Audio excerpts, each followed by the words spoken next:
In the bustling city of Lagos, where dreams towered as high as the skyscrapers lining its skyline, Amara Okochukwu's ambitions burned bright. Life had not been kind to her, but she refused to let her humble beginnings define her future. Growing up in a crowded two-room apartment with her parents and siblings, Amara had seen her mother stitch clothes late into the night to make ends meet.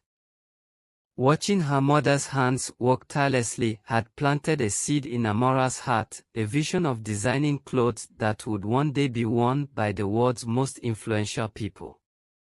By day, Amara worked as an administrative assistant in a law firm, handling client files, drafting letters, and running errands that left her exhausted. By night, she transformed into a determined student at a local business school, attending lectures and completing assignments under the dim glow of a desk lamp. Every naira she saved was poured into her dream of opening her own fashion boutique. Her boyfriend, David, was a confidant and supporter. David was a struggling musician whose soulful voice could move mountains, but his career had yet to take off. Despite his limited income, David was always by Amara's side, cheering her on through her toughest days. "We are going to make it, Amma," David would say as they sat on our small balcony, sharing stories of the future. "When I hit it big, I'll help you start your business. Just wait and see. We'll be unstoppable." Amara clung to his words like a lifeline. With David's encouragement and her own relentless determination, she pressed on. Years of sacrifice began to bear fruit. Amara's diligence at work earned her a promotion and a modest bonus, which she used to rent a small space in a busy Lagos market. She opened her boutique, Okochukwu Creations, featuring her original designs, bright, bold, and rooted in African culture. Word spread quickly, and soon, influencers and celebrities began wearing her clothes. Orders flooded in, and Amara knew she was on the brink of something extraordinary. But as her star rose, David's career seemed to stagnate. His band's gigs were sparse, and the promised record deal never materialized. David, once her greatest cheerleader, became increasingly distant.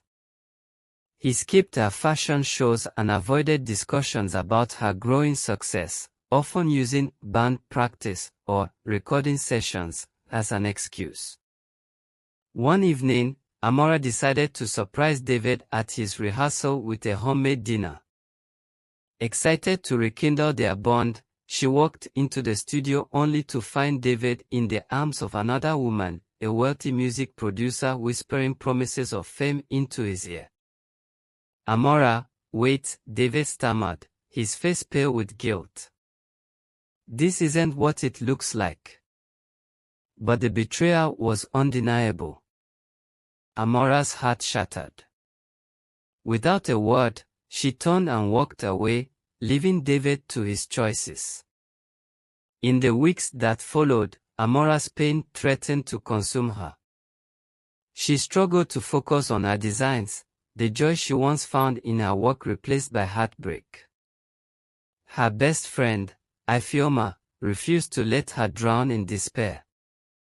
"You've come too far to let this break you," Ifeoma said firmly.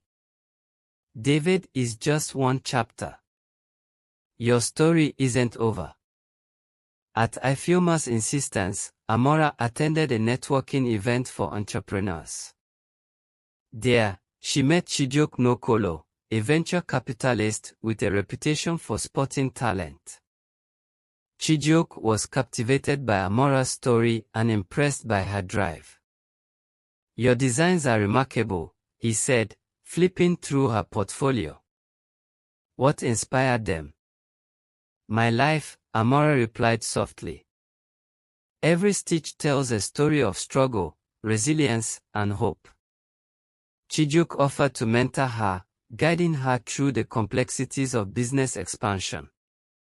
His support was steady and genuine, and Amara found herself opening up to him in ways she hadn't expected. As Amara and Chijioke worked together, their professional bond deepened into friendship, and eventually, something more. Chijioke wasn't just supportive, he celebrated her success, encouraging her to dream even bigger. One evening, after a successful launch of her latest collection, Chijioke took her hand and said, "Amara, you've shown me what true strength and passion look like. I want to be by your side, not just as a mentor, but as your partner in life and in love."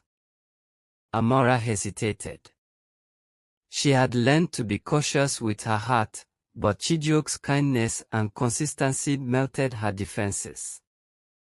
Slowly, she allowed herself to trust him. Just as their relationship began to flourish, David returned. One rainy afternoon, he appeared at her boutique, looking worn and desperate. "Amara," he said, his voice trembling, "I made a mistake. That producer. She used me and tossed me aside. I've lost everything. I see now that you were the best thing in my life. Please, Amma, let's start over." Amara's heart clenched, but not with longing, with clarity. "David," she said, her voice steady, "I waited for you. I wanted us to grow together, but you chose someone else when I needed you the most.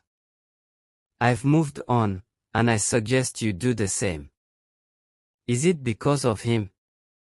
David asked bitterly, glancing at a photo of her and Chijioke on the boutique's counter. "It's because of me," Amara replied firmly. "I've learned my worth, and I won't settle for anything less." David's departure marked the end of a chapter and the start of a new one. Over the next year, Amara's brand became a global sensation, and her love for Chijioke deepened.